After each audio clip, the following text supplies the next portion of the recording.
Jail হত্যার মধ্য দিয়ে দেশের সাম্প্রদায়িক রাজনীতির উত্থান, মামলার রায় কার্যকর হবেই, ছাড় পাবে না কুশীলবরাও, আওয়ামী লীগ নেতাদের শ্রদ্ধা নিবেদন। পলাতক আসামিদের ফেরাতে ব্রিটিশ প্রধানমন্ত্রীর সঙ্গে শেখ হাসিনার আলোচনা, স্কটিশ পার্লামেন্টে বললেন জলবায়ু উদ্বাস্তু তৈরির দায় উন্নত বিশ্বে।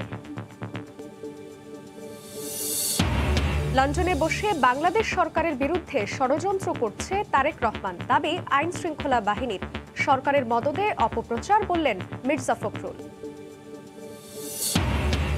এবং সড়কপথে আন্তর্জাতিক নেটওয়ার্কের সঙ্গে চট্টগ্রামকে যুক্ত করবে এলিভেটেড এক্সপ্রেসওয়ে, সংযোগ থাকবে কর্ণফুলী টানেলের সঙ্গেও আবারও কাজ শুরু।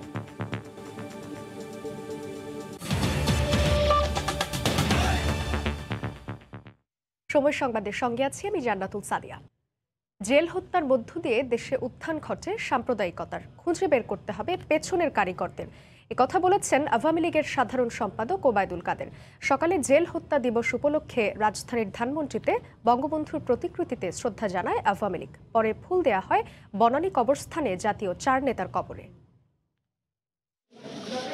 ১৯৭৫ সালের ১৫ই আগস্ট জাতির জনক বঙ্গবন্ধু শেখ মুজিবুর রহমানকে হত্যার ৩ মাসের মাথায় ৩রা নভেম্বর কেন্দ্রীয় কারাগারে হত্যা করা হয় বঙ্গবন্ধুর ৪ সহচর ও মুক্তিযুদ্ধে নেতৃত্বদানকারী মহান ৪ নেতাকে।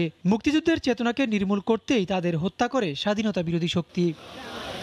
বুধবার সকালে জেল হত্যা দিবস উপলক্ষে ধানমন্ডি ৩২ নম্বরে বঙ্গবন্ধুর প্রতিকৃতিতে প্রথমে প্রধানমন্ত্রী ও দলীয় সভাপতি শেখ হাসিনার পক্ষে শ্রদ্ধা নিবেদন করে আওয়ামী লীগ।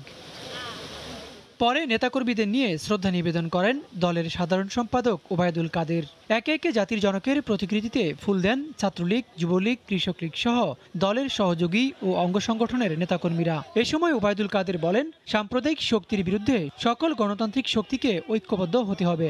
এই সাম্প্রদায়িকতার বিরুদ্ধে সকল অসাম্প্রদায়িক গণতান্ত্রিক দেশপ্রেমিক শক্তিকে ঐক্যবদ্ধ হওয়ার আহ্বান জানাই। এই হত্যাকাণ্ডের বিচার যাদের করা হয়েছে সেটা কার্যকর হোক, তারপরে অন্য কিছু ভাবা। পরে বনানী কবরস্থানে জাতীয় ৪ নেতার কবরে শ্রদ্ধা জানান দলের নেতাকর্মীরা, করা হয় দোয়া ও মোনাজাত। এদিকে দুপুরে বঙ্গবন্ধু এভিনিউয়ে জেল হত্যা দিবসের আলোচনা সভার আয়োজন করে আওয়ামী লীগ। এতে বক্তারা বলেন ১৫ই আগস্ট আর ৩রা নভেম্বরের হত্যাকাণ্ড একই সূত্রে গাঁথা। ১৯৭৫ সালের ১৫ই আগস্ট জাতির পিতাকে হত্যাকাণ্ড, এই হত্যাকারীদের সঙ্গে যিনি মূল পরিকল্পনাকারী হিসাবে বা লিয়াজকারী হিসাবে বিদেশিদের এজেন্ট হিসাবে কাজ করেছেন, তার মুখোশ উন্মোচিত হয় নাই। জিয়াউর রহমান ৭৯ সালে আইন করে এই ইনডেমনিটি অধ্যাদেশকে তিনি এটাকে আইনে পরিণত করেছিলেন। সকল অপকর্মের হোতা ছিলেন জিয়াউর রহমান। সবাই দলের সাধারণ সম্পাদক ওবায়দুল কাদের জানান, আগামী জাতীয় নির্বাচন বিএনপির অংশগ্রহণের উপর নির্ভর করছে না।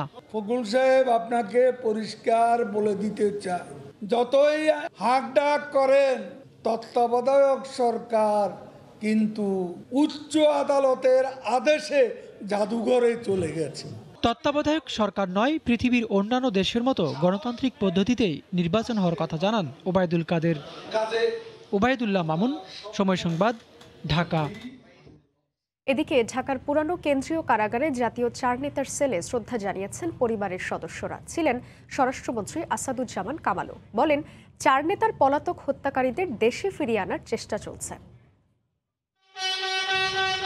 জেল হত্যা দিবস উপলক্ষে ঢাকার পুরাতন কেন্দ্রীয় কারাগারের ভেতরে বঙ্গবন্ধু কারা স্মৃতি জাদুঘর ও জাতীয় ৪ নেতার সেলে শ্রদ্ধা জ্ঞাপন করেন স্বরাষ্ট্রমন্ত্রী আসাদুজ্জামান খান কামাল সহ স্বজনরা। এ সময় জাতীয় ৪ নেতার স্বজনসহ ১৯৭৭ সালের সেনা বিদ্রোহে নিহতদের পরিবারও এসব হত্যাকাণ্ডের বিচার দাবি করেন। একই সঙ্গে জাতীয় ৪ নেতার মুক্তিযুদ্ধে অবদানের যথাযথ মূল্যায়ন ও স্বাধীন বিচার কমিশন গঠনের দাবি জানান তারা। এটার পেছনে যারা কারিগর কুশীলব তাদেরকে জানার জন্য যেন একটা স্বাধীন বিচার বিভাগীয় ব্যবস্থা কমিশন গঠন করা হয়। ঘাতক চক্রকে দ্বিতীয়বার তাদের কিভাবে প্রবেশের সুযোগ, এগুলো তৎকালীন জেল হত্যা তদন্ত কমিশনের এটা পূর্ণাঙ্গ রিপোর্ট আমরা জানতে চাই। স্কুল, কলেজ, ইউনিভার্সিটির বই পুস্তকে যদি আমরা তাদের জীবনীটাকে সুন্দরভাবে তুলে ধরতে পারতাম, তাহলে আমি মনে করি, আমরা বিশ্বাস করি যে নতুন প্রজন্ম ইন্সপায়ার্ড হতো। জেল হত্যার বিচারের রায় কার্যকর করার চেষ্টা এবং আসামিদের খুঁজে পেলে এখানে ফাঁসি দেওয়া হবে বলে মন্তব্য করেন স্বরাষ্ট্রমন্ত্রী। তাদেরকে যখনই আমরা আমাদের আওতায় পাবো তখনই এই ফাঁসির রায় কার্যকর হবে। এই জেল হত্যার ব্যাপারেও আমরা এই রায় কার্যকরের জন্য আমরা সর্বাত্মক প্রচেষ্টা নিচ্ছি। বাংলাদেশের ইতিহাসে আপামর মানুষের কাছে এসব হত্যাকারী আজীবন ঘৃণিত থাকবে বলেও মন্তব্য করেন মন্ত্রী। হাসিবুল হাসান, সময় সংবাদ, ঢাকা। লন্ডনে পালিয়ে থাকা আসামিদের বাংলাদেশে ফেরত আনতে ব্রিটিশ প্রধানমন্ত্রী বরিস জনসনের সঙ্গে আলোচনা করেছেন বাংলাদেশের প্রধানমন্ত্রী শেখ হাসিনা। COP26 সম্মেলন স্থলে বরিস জনসনের সঙ্গে দ্বিপক্ষীয় বৈঠক করেন তিনি। এদিকে গ্লাসগোতে স্কটিশ পার্লামেন্টে জলবায়ু বিষয়ক বিশেষ এক সেশনে যোগ দেন তিনি। এ সময় শেখ হাসিনা বলেন, জলবায়ু পরিবর্তনের কারণে উদ্বাস্তু হওয়া মানুষের দায়িত্ব নিতে হবে পুরো বিশ্বকে। জলবায়ু পরিবর্তন সম্পর্কিত শীর্ষ সম্মেলন কপের 26তম আসরে ক্লাইমেট ভালনারেবল ফোরাম বা ভুক্তভোগী দেশগুলোর প্রেসিডেন্ট হিসেবেও স্কটল্যান্ডে বেশ কিছু সাইডলাইন ইভেন্টে যোগ দিয়েছেন প্রধানমন্ত্রী। সিভিএফের 48টি দেশের নেতাদের সংলাপে শেখ হাসিনা অভিযোগ করে বলেন, কার্বন নিঃসরণকারী উন্নত দেশগুলো তাদের প্রতিশ্রুত তহবিল না দেয়ায় জলবায়ু ঝুঁকিপূর্ণ দরিদ্র দেশগুলোকে অসহায় অবস্থার মধ্যে পড়তে হচ্ছে। মঙ্গলবার স্থানীয় সময় রাতে দেশটির পার্লামেন্ট ভবনে কল ফর ক্লাইমেট প্রসপারিটি শীর্ষক এক বিশেষ সেশনের আয়োজন হয়, যেখানে প্রধানমন্ত্রী শেখ হাসিনাকে মূল বক্তা হিসেবে আমন্ত্রণ জানিয়েছিল স্কটিশ পার্লামেন্ট। এই অনুষ্ঠানে ছোট বোন শেখ রেহানা ও মেয়ে সিভিএফের থিমেটিক অ্যাম্বাসেডর সাইমা ওয়াজেদ পুতুল সহ উপস্থিত ছিলেন স্কটিশ পার্লামেন্টে প্রথম বাংলাদেশি এমপি ফয়সল চৌধুরী। জলবায়ু পরিবর্তনের প্রভাব মোকাবিলায় বাংলাদেশের করণীয় তুলে ধরে বক্তব্য রাখেন প্রধানমন্ত্রী। তিনি বলেন, কার্বন নিঃসরণ কম হয় এমন প্রযুক্তিতে এগোতে চায় তার দেশ। জানান, শিগগিরই ইলেকট্রিক গাড়ির যুগে প্রবেশ করবে Bangladesh. Bangladesh is also committed to following a progressive approach to developing its economy on a low carbon pathway. Bangladesh has already started working for introducing significant number of electric cars within next few years. বিশ্ব নেতাদের এক হয়ে কার্যকর পদক্ষেপ নেয়ার উদ্যোগ ছাড়া জলবায়ু পরিবর্তনের দুর্যোগ সামাল দেয়া সম্ভব হবে না বলেও জানান সরকার প্রধান। তিনি বলেন, করোনার বাস্তবতায় নতুন শিক্ষা পেয়েছে বিশ্ব। The world has to share the responsibilities of climate migrants. The issue of loss and damage must be addressed properly. The world leaders has realized that yes, they have the responsibility and everybody want to work together. So we will work together to save our planet, save our future generation. এর আগে স্থানীয় সময় বিকেলে COP26 এর সম্মেলন স্থলে British প্রধানমন্ত্রী Boris জনসনের সঙ্গে দ্বিপক্ষীয় বৈঠক করেন প্রধানমন্ত্রী শেখ হাসিনা। উপস্থিত ছিলেন তার মেয়ে ক্লাইমেট ভালনারেবল ফোরামের থিমেটিক অ্যাম্বাসেডর সাইমা ওয়াজেদ পুতুল। বৈঠকে বাংলাদেশ যুক্তরাজ্য দ্বিপক্ষীয় সম্পর্কের বিভিন্ন দিক নিয়ে আলোচনার পাশাপাশি লন্ডনে পালিয়ে থাকা আসামিদের বাংলাদেশে ফেরত নেওয়ার বিষয়েও দুই শীর্ষ নেতার আলোচনা হয়েছে বলে জানা গেছে। দেবাশিস রায়, সময় সংবাদ। ষড়যন্ত্র আর গুজব ছড়ানোর সেফ হাউস যেন যুক্তরাজ্যের লন্ডন, যেখানে বসে বাংলাদেশ ও সরকারের বিরুদ্ধে নিত্য নতুন অপপ্রচার আর নানা অপরাধের জাল বুনছেন তারেক রহমান। আর এ কাজে তাকে সহায়তা করছেন গুটি কয়েক বিএনপি নেতা। লন্ডনকে সেকেন্ড হোম হিসেবে ব্যবহারকারী কিছু ব্যবসায়ীর অর্থায়নে চলছে এমন অপকর্ম, এমন দাবি আইন শৃঙ্খলা রক্ষাকারী বাহিনীর। মার্জিয়া মুমুর রিপোর্ট। লন্ডন যুক্তরাজ্যের বিখ্যাত শহরটি নানা কারণে আলোচিত হলেও বিগত কয়েক বছর ধরে বাংলাদেশ রাষ্ট্রবিরোধীদের গোপন বৈঠক, সরকার উৎখাতের ষড়যন্ত্র, সামাজিক যোগাযোগ মাধ্যমে মিথ্যা তথ্য ও গুজব ছড়ানোর শহর হিসেবে গণমাধ্যমে বারবার উঠে এসেছে লন্ডনের নাম। 2011 সালে যুক্তরাষ্ট্রে অবস্থানরত প্রধানমন্ত্রীর তথ্য প্রযুক্তি উপদেষ্টা সজীব ওয়াজেদ জয়কে অপহরণ করার ষড়যন্ত্র হয় লন্ডন থেকেই। ষড়যন্ত্রের সহযোগী হিসেবে উঠে আসে বিএনপি নেতা মোহাম্মদুল্লাহ মামুন, তার ছেলে রিজভী আহমেদ ও বিএনপি সমর্থিত যুক্তরাষ্ট্রের ব্যবসায়ী মিজানুর রহমান ভূঁইয়া সহ 5 জনের নাম, যারা এফবিআইয়ের কাছ থেকে সজীব ওয়াজেদ জয়ের ব্যক্তিগত তথ্য সংগ্রহ করে তাকে অপহরণ ও হত্যার ষড়যন্ত্র করেন। এই ঘটনায় ব্রিটেনে 42 মাস কারাভোগ করতে হয় বিএনপি নেতার ছেলেকে। নিম্ন আদালতে আসামিদের বিরুদ্ধে অভিযোগপত্র দাখিল করে গোয়েন্দা পুলিশ। 2018 সালে আবারও লন্ডনে ন্যাক্কারজনক ঘটনা ঘটায় ষড়যন্ত্রের কুশীলবরা। বাংলাদেশ হাইকমিশনে হামলা করে হাইকমিশন অফিসে ভাঙচুর চালানো হয়, করা হয় জাতীয় পতাকার অবমাননা, যে ঘটনায় সরাসরি জড়িত ছিলেন যুক্তরাজ্য বিএনপির সাধারণ সম্পাদক কয়সর আহমেদ। এমনকি বিভিন্ন সময় প্রধানমন্ত্রী শেখ হাসিনার যুক্তরাজ্য সফরকে কেন্দ্র করে লন্ডন থেকে বিশৃঙ্খলা তৈরির অপচেষ্টা চালানো হয়। এইসব ঘটনার পেছনে সহযোগী হিসেবে গোয়েন্দা সংস্থা লন্ডনে অবস্থানরত বিএনপি নেতাদের সংশ্লিষ্টতার প্রমাণ পেয়েছে। মঙ্গলবার ডিজিটাল প্ল্যাটফর্ম ব্যবহার করে রাষ্ট্রবিরোধী অপপ্রচার করায় যুক্তরাজ্য বিএনপির সহকারী সম্পাদক ও লন্ডন বিএনপির প্রচার সম্পাদক মোহাম্মদ মইনুল ইসলামের ছোট ভাই শাহ মাহমুদকে রাজধানীর দক্ষিণখান এলাকা থেকে গ্রেফতার করে র্যাব। সামাজিক যোগাযোগ মাধ্যমে মাহমুদ প্রধানমন্ত্রী শেখ হাসিনার শারীরিক অবস্থা, তার পরিবার ও সরকার বিরোধী নানা অপপ্রচার চালিয়ে আসছিল। মার্জিয়া মুমু, সময় সংবাদ, ঢাকা। ক্ষমতায় টিকে থাকতেই আওয়ামী লীগ অপপ্রচার চালিয়ে তারেক রহমানের দেশে আসার পথে বাধা তৈরি করেছে বলে মন্তব্য করেছেন বিএনপি মহাসচিব মির্জা ফখরুল ইসলাম আলমগীর। অন্যদিকে স্থায়ী কমিটির সদস্য ডক্টর খন্দকার মোশাররফ হোসেন বলেছেন, সরকারের ফরমায়েশি রায়ে অন্যায়ভাবে সাজা দেয়ায় বিদেশে থাকতে বাধ্য হচ্ছেন তারেক রহমান। রাজধানী ও ঠাকুরগাঁওয়ে আলাদা দুটি অনুষ্ঠানে কথা বলেন তারা। দেশের বর্তমান পরিস্থিতি ও রাজনৈতিক ইস্যুতে বুধবার সকালে ঠাকুরগাঁওয়ে নিজ বাসভবনে গণমাধ্যমের সঙ্গে মতবিনিময় করেন বিএনপি মহাসচিব মির্জা ফখরুল ইসলাম আলমগীর। সম্প্রতি দেশের বিভিন্ন স্থানে বেশ কিছু সাম্প্রদায়িক হামলার ঘটনায় উদ্বেগ প্রকাশ করেন তিনি। সরকারের লোকদের মদতেই এই ঘটনাগুলো ঘটেছে। চলমান রাজনৈতিক পরিস্থিতির কথা বলতে গিয়ে মির্জা ফখরুল আলোচনায় আনেন বিএনপির ভারপ্রাপ্ত চেয়ারম্যান তারেক রহমানের দেশে ফেরার বিষয়। অভিযোগ করেন, ক্ষমতাসীনদের আক্রোশের কারণেই দেশে ফিরতে পারছেন না তারেক। সমস্ত রাষ্ট্রযন্ত্রকে ব্যবহার করে বেআইনিভাবে ক্ষমতা দখল করে এখন আপনার বিএনপির বিরুদ্ধে, দেশত্ব বেগম খালেদার বিরুদ্ধে এবং তারেক রহমানের বিরুদ্ধে যত রকম অপপ্রচার মামলা এবং একই সঙ্গে সাজা দেওয়ার কাজটা তারা করে যাচ্ছে। এই মামলাগুলোতে সাজা দিয়েই কিন্তু আজকে আমাদের ভারপ্রাপ্ত চেয়ারম্যান জনাব তারেক রহমান সাহেবকে এই দেশে আসার পথে সবচেয়ে বড় অন্তরায় হয়ে দাঁড়িয়েছে। এদিকে রাজধানীতে জাতীয় প্রেস ক্লাবে স্বাধীনতা ফোরামের আলোচনায় বিএনপির স্থায়ী কমিটির সদস্য ডক্টর খন্দকার মোশাররফ হোসেন দাবি করেন, মিথ্যা মামলায় সাজা দেয়ায় দেশে ফিরতে পারছেন না তারেক রহমান। তারেক রহমানের আজকে আপনি চ্যালেঞ্জ করেন, আপনারা অন্যায়ভাবে তাকে সাজা দিয়েছেন, ফরমায়েশি আপনারা রায় দিয়ে তাকে সাজা দিয়েছেন, বাধ্য হচ্ছে সে বিদেশে থাকার জন্য। 7 নভেম্বর উপলক্ষে নয়াপল্টনে দলের কেন্দ্রীয় কার্যালয়ে সংবাদ সম্মেলনে দুদিনের কর্মসূচি ঘোষণা করেন বিএনপির সিনিয়র যুগ্ম মহাসচিব রুহুল কবির রিজভী আহমেদ। আলোচনা সভাসহ অন্যান্য কর্মসূচি। আহমেদ সালেহীন, সময় সংবাদ, ঢাকা।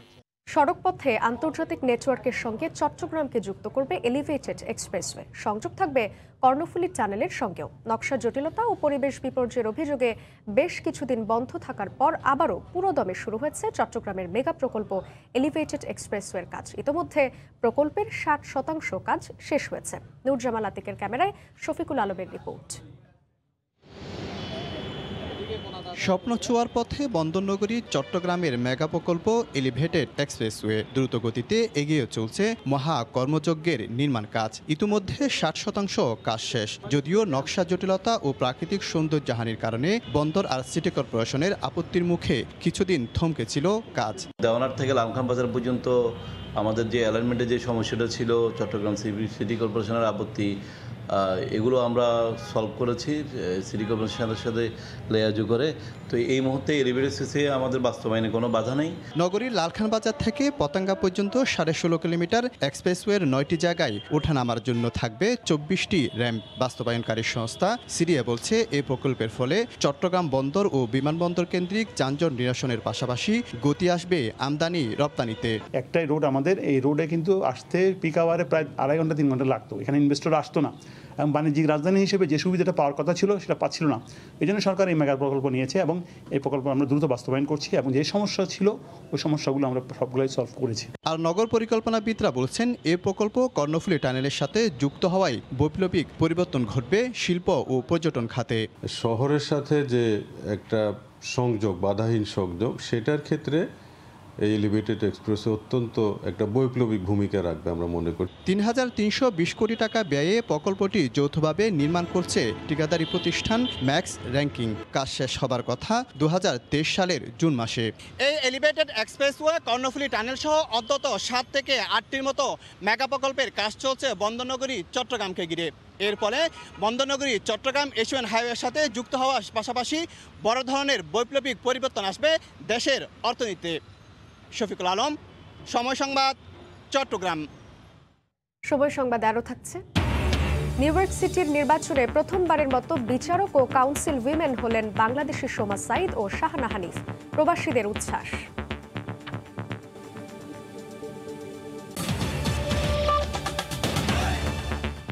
ব্যাপক উৎসাহ উদ্দীপনায় চলছে স্কুল কলেজ শিক্ষার্থীদের করোনার টিকা কার্যক্রম। দ্বিতীয় দিনের মতো রাজধানীর ৮টি কেন্দ্রে ফাইজার বায়োএনটেকের টিকা দেওয়া হয় শিক্ষার্থীদের। করোনার টিকা নিয়ে কেটে গেছে সকল অনিশ্চয়তা। কোভিড-১৯-এর বিরুদ্ধে লড়তে প্রস্তুত কোমলমতিরা। বুধবার সকাল ৯টা বাজতেই রাজধানীর ৮টি কেন্দ্রে ভিড় করেন ১২ থেকে ১৭ বছর বয়সী শিক্ষার্থীরা। সুশৃঙ্খলভাবে নির্ধারিত বুথে প্রবেশ করে গ্রহণ করেন করোনার সুরক্ষা বর্ম। বড়দের পাশাপাশি ভ্যাকসিন কার্যক্রমের আওতায় আসতে পেরে উৎফুল্ল তারা। বড়দের পাশাপাশি আমাদের ছাত্রছাত্রীদের টিকার ব্যবস্থা করে দেওয়ার জন্য আমি অনেক খুশি টিকা নিতে পেরে। প্রথমে খুব ভয় লাগছিল, ভাবছিলাম অনেক ব্যথা হবে হয়তো, পরে এখন দেওয়ার পরে মনে হলো না, কিছুই হয়নি। 18 বছরের নিচে যারা আমরা শিক্ষার্থী আছি তাদের জন্য এটা চালু করছে, তো আমাদের জন্য এটা খুব ভালো হয়েছে। ক্লাসের সংখ্যা বাড়ছে, ক্লাস আমরা করতে পারছি, এতে হচ্ছে আমাদের পড়ালেখার স্টুডেন্টের আগ্রহ আরও বৃদ্ধি পাচ্ছে। সুরক্ষা অ্যাপে জন্ম নিবন্ধন দিয়ে রেজিস্ট্রেশন করতে হবে শিক্ষার্থীদের। কবে কোন স্কুল বা কলেজের ছাত্রছাত্রী নির্ধারিত কেন্দ্রে যাবেন সেই তথ্য জানিয়ে দেয়া হবে নির্ধারিত প্রতিষ্ঠানকে। সেই অনুসারে শিক্ষার্থীরা নিতে পারবেন টিকা। এখানে টিকা নেওয়ার পর আধা ঘন্টা ওরা অপেক্ষা করে চলে যাচ্ছে। তো এখনো পর্যন্ত কারো কোনো পার্শ্ব প্রতিক্রিয়ার কোনো খবর আমরা পাইনি। গতকাল আমাদের একটু মিসম্যানেজমেন্ট ছিল, কিন্তু আজকে আমরা সব দিক থেকেই গতকাল থেকে শিক্ষা নিয়ে সব দিক থেকে আমরা কিছু মেজার নিয়েছি, যার ফলে আজকে আর কোনো মিসম্যানেজমেন্ট নাই। রাজধানীর ৮টি কেন্দ্রে প্রতিদিন ৪০,০০০ শিক্ষার্থীকে করোনার টিকা দেওয়ার পরিকল্পনা রয়েছে স্বাস্থ্য অধিদপ্তরের। তোহা খান তামিম, সময় সংবাদ, ঢাকা। প্রতারণার সঙ্গে জড়িত এবার খোদ মোবাইল ব্যাংকিং খাতে কাজ করা এক কর্মকর্তা হাতে নিয়েছেন লাখ লাখ টাকা। ফরিদপুর, নেত্রকোনা, গাজীপুর, কিশোরগঞ্জের বিভিন্ন প্রতারক চক্রকে তথ্য দিয়ে সহায়তা করতেন তিনি। ধরা পড়েছেন সিআইডির জালে। মোবাইল ব্যাংকিংকে হাতিয়ার করে প্রতারণার ঘটনা নতুন নয়, কিন্তু এবার খোদ মোবাইল ব্যাংকিং কর্মকর্তার দ্বারাই প্রতারিত হলেন এজেন্টরা। বুধবার রাজধানীর সিআইডি কার্যালয়ে এক সংবাদ সম্মেলনে জানানো হয়, টাঙ্গাইলের সখীপুরে প্রতারণার মামলায় ৬ জনকে আটক করা হয়েছে। আটককৃতদের জিজ্ঞাসাবাদে উঠে আসে প্রতারকের নাম।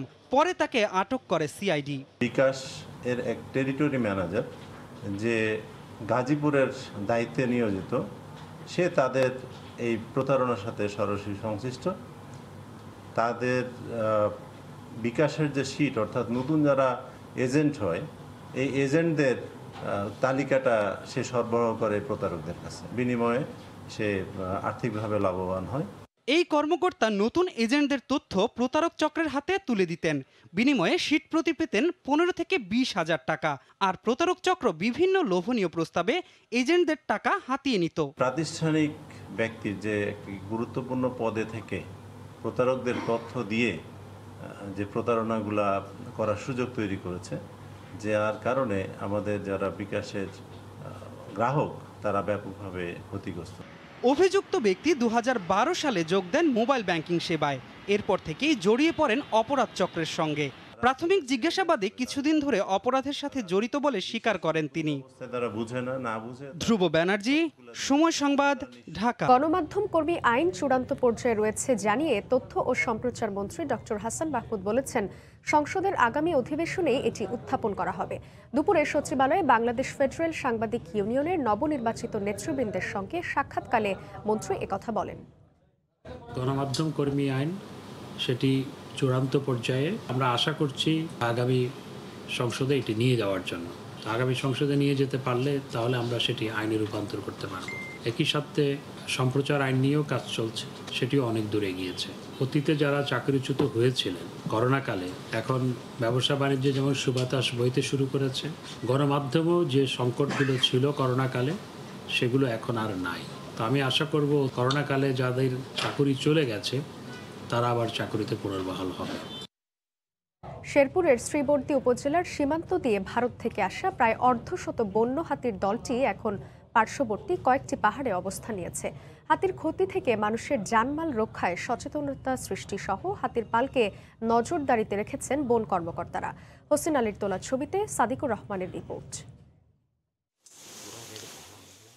শেরপুরের শ্রীবর্দী উপজেলার বালিজুরি সীমান্ত দিয়ে ভারত থেকে যেই অর্ধশত বন্য হাতির দল বাংলাদেশে প্রবেশ করেছে তা এই উপজেলার বিভিন্ন পাহাড়ি এলাকায় অবস্থান নিয়ে আছে গত কয়েকদিন ধরে, এবং দুপুরের সময় রোদের তাপে তারা বিভিন্ন বড় বড় গাছের নিচে অবস্থান নিলেও বিকেলের সময়টাতে তারা লোকালয়ে এসে মানুষের ফসলের ক্ষেত নষ্ট করে, এবং এছাড়াও বনভূমির রোপণকৃত চারা সেগুলো কিন্তু বিভিন্ন সময় নষ্ট করেছে এই বন্য হাতিগুলো। আমার মাছ মরছে মেলা, মাছ এক ভার নিগাল গা, আর আপনার এই যে সবজি খাইছে, হলুদ খাইছে। হাতি আক্রমণ করতেছে ধান ক্ষেত্রে, ধান খাওয়ার জন্য। তারপর আমরা এই যে আগুন টাগুন দিয়ে খেদালাম, লাইট লুইট মারে। পুকুরে পানি খায়, মাছ নষ্ট করে ডুব পারে, এরপর বাড়ি যায় ধান খায়, বাড়ি ঘর ভাঙচুর করে, এই নিয়ে খুব আমরা আতঙ্ক আছি। মানুষকে বলছে যে তোমরা হাতিকে আঘাত করবেন না, হাতিকে তাড়াবেন না, উত্তপ্ত করবেন না। এই হাতির পালও যেন মানুষের ফসলি জমি এবং মানুষের যেন কোনো ক্ষতি করতে না পারে, সেজন্য বন কর্মকর্তার পক্ষ থেকে এই সবসময় মনিটরিং এ রাখা হয়েছে এই বন্য হাতির পালটিকে। পাহাড়ের ভিতর থেকে মানুষকে সরানো যায়, তাহলে হাতি আর লোকালয়ে আসবে না। আর লোকালয়ে আসলে হঠাৎ যদি আসে তাহলে ধরুন আমরা যে ক্ষতিপূরণের ব্যবস্থা আছে। হাতির অভয়ারণ্য নষ্ট করার ফলে কিন্তু এই হাতি লোকালয়ে চলে আসছে। হাতি যেন কাউকে ক্ষতি করতে না পারে এবং হাতিরও যেন ক্ষতি না হয়, সেজন্য বন কর্মকর্তার পক্ষ থেকে সর্বদা মনিটরিং জোরদার করা হয়েছে। সাদিকুর রহমান, সময় সংবাদ, শেরপুর। নিউ ইয়র্ক সিটির নির্বাচনে প্রথমবারের মতো কুইন্সের বিচারক ও ব্রকলিনের সিটি কাউন্সিল উইমেন হলেন বাংলাদেশি সোমা সাইদ ও শাহানা হানিফ। স্থানীয় সময় মঙ্গলবার চূড়ান্ত ফলাফল ঘোষণা করা হয়। নিউ ইয়র্ক থেকে বিস্তারিত জানাচ্ছেন হাসানুজ্জামান সাকি। বিশ্বের অন্যতম বৃহৎ এবং যুক্তরাষ্ট্রের সবচেয়ে বড় শহর নিউ ইয়র্ক। মঙ্গলবার সারাদিন বিচ্ছিন্নভাবে একজন দুজন করে ভোটার ভোট কেন্দ্রে এসেছেন। এদের মধ্যে স্বল্প সংখ্যক বাংলাদেশিও ছিলেন। সকাল 6টা থেকে টানা রাত 9টা পর্যন্ত চলে ভোট গ্রহণ। এদিকে রাতে ভোট গণনা শেষে দ্রুতই ফল আসতে থাকে। নির্বাচনে মেয়র পদে বিজয়ী হন এরিক অ্যাডামস। দুই বাংলাদেশি প্রার্থী কুইন্স কাউন্টি বিচারক পদে অ্যাটর্নি সোমা সাইদ ও ব্রুকলিনে সিটি কাউন্সিল ওমেন হিসেবে বিজয়ী হন শাহানা হানিফ। আমি খুবই এক্সাইটেড এবং হোপফুল যে আমি শেষ বাংলাদেশি না সিটি কাউন্সিলে। খুব ভালো লাগছে উইন করে, এবং এই উইনটা বাংলাদেশিদের জন্য এবং প্রত্যেকটা ইমিগ্রেন্ট কমিউনিটির জন্য। নিউ ইয়র্কে ডেমোক্রেটিক পার্টির প্রাইমারি নির্বাচন অনুষ্ঠিত হয় গত জুনে। নিজ দলের প্রার্থীদের মধ্যে কে চূড়ান্ত প্রার্থী হবেন, দল কিংবা দলীয় নেতারা নন, এই প্রাইমারিতে ভোটাররাই তা ঠিক করেন। নিউ ইয়র্কের দুটি গুরুত্বপূর্ণ পদ, ব্রুকলিনের কাউন্সিল ওমেন এবং কুইন্স কাউন্টি বিচারক পদে দুজন বাংলাদেশি নারী প্রথমবারের মতো বিজয়ী হয়েছেন। সব মিলিয়ে নির্বাচন পরবর্তী এই রাতে উৎসব আমেজে ভাসছে নিউ ইয়র্কবাসী এবং বাংলাদেশিরা। হাসানুজ্জামান সাকি, সময় সংবাদ, ব্রুকলিন, নিউ ইয়র্ক। এ পর্যায়ে শীর্ষ সংবাদ জানিয়ে দিচ্ছি আরেকবার। জেল হত্যার মধ্য দিয়ে দেশের সাম্প্রদায়িক রাজনীতির উত্থান, মামলার রায় কার্যকর হবেই, ছাড় পাবে না কুশীলবরাও, আওয়ামী লীগ নেতাদের শ্রদ্ধা নিবেদন। পলাতক আসামিদের ফেরাতে ব্রিটিশ প্রধানমন্ত্রীর সঙ্গে শেখ হাসিনার আলোচনা, স্কটিশ পার্লামেন্টে বললেন জলবায়ু উদ্বাস্তু তৈরির দায় উন্নত বিশ্বের। এবং লন্ডনে বসে বাংলাদেশ সরকারের বিরুদ্ধে ষড়যন্ত্র করছে তারেক রহমান, দাবি আইন শৃঙ্খলা বাহিনীর, সরকারের মদদে অপপ্রচার, বললেন মির্জা ফখরুল। এ ছিল এখনকার মতো, সঙ্গে থাকুন সময়।